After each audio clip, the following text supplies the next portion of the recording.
Hello everyone, and welcome to Capitol Watch for Friday, April 19th, our weekly look at legislative developments from the state capitol. And joining us from our Jefferson City offices is Associate Executive Director for Advocacy and our Chief Lobbyist, Mike Reed.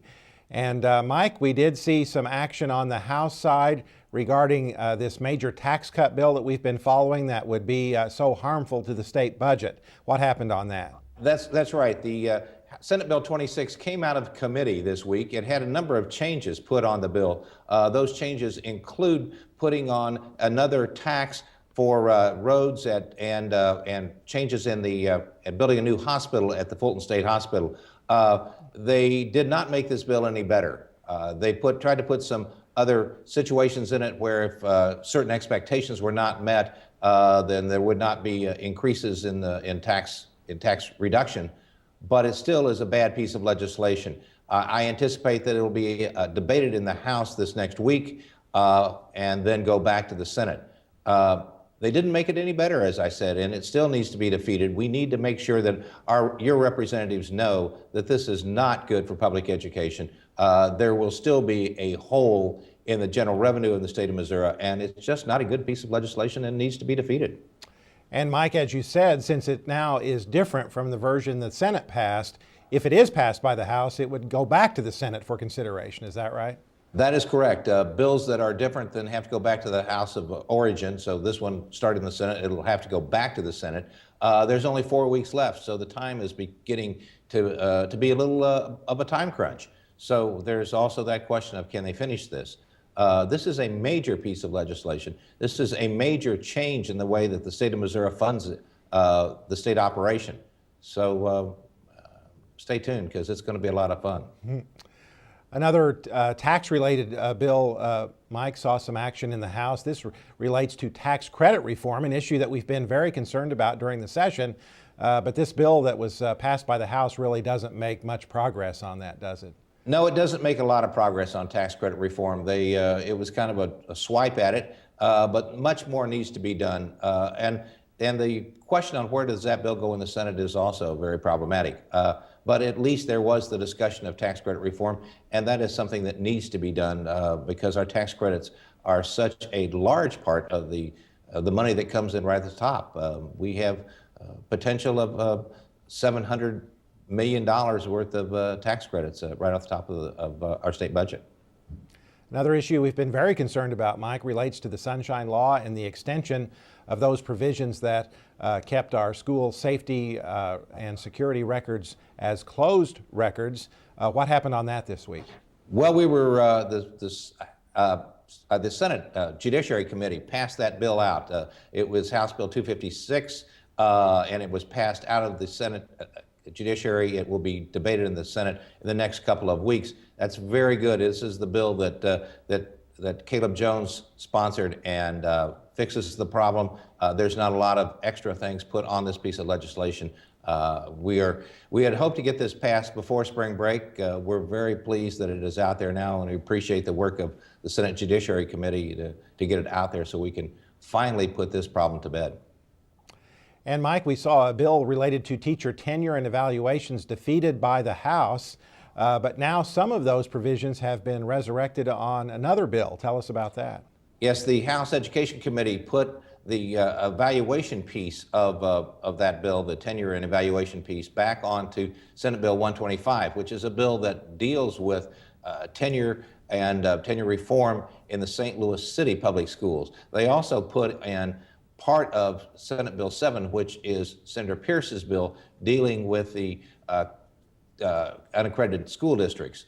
The way that they put the information on there, the way they put the provisions on there dealing with accreditation could be quite problematic. They took parts of the bill and not other parts of the bill. It's not a free-flowing bill, and we have to look at this very hard. Well, we're going to talk to our members about it within the next week. In the past, we supported the tenure reform bill.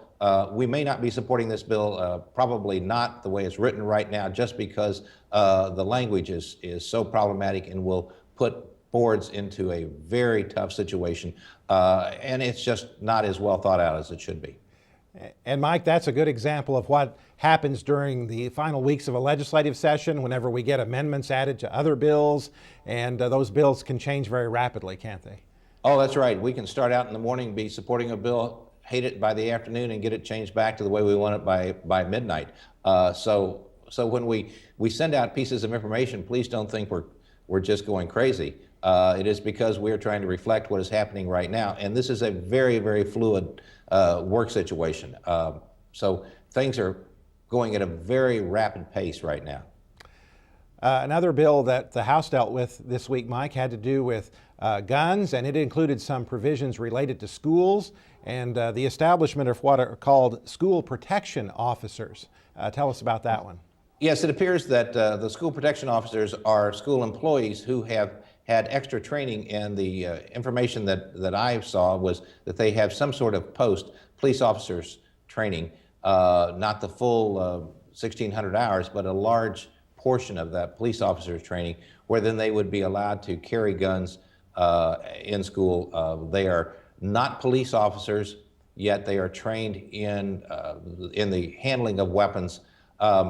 It's an interesting concept.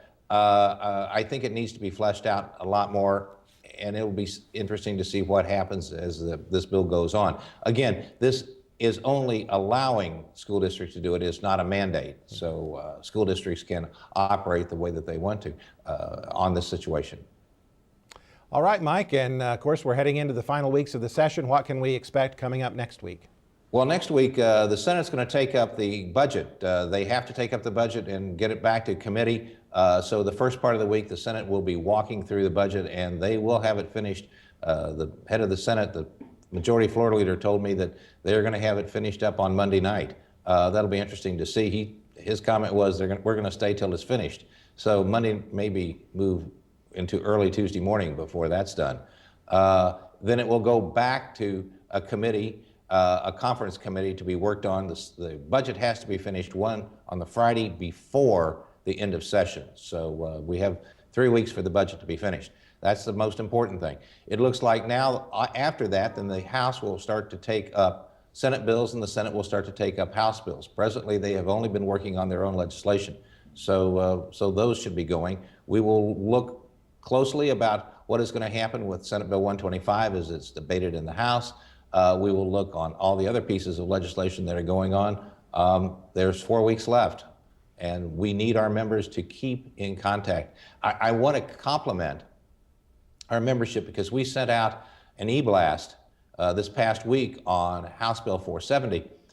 This is the bill that's dealing with virtual education. I went in to see a state representative the day that we sent out the e-blast, and he said, "Is this the bill that the people in my district are calling me about or writing me about?" And I said, "Probably so." I said, "Who's writing you?" And he showed me the emails from 4 of the 7 school board members in his district.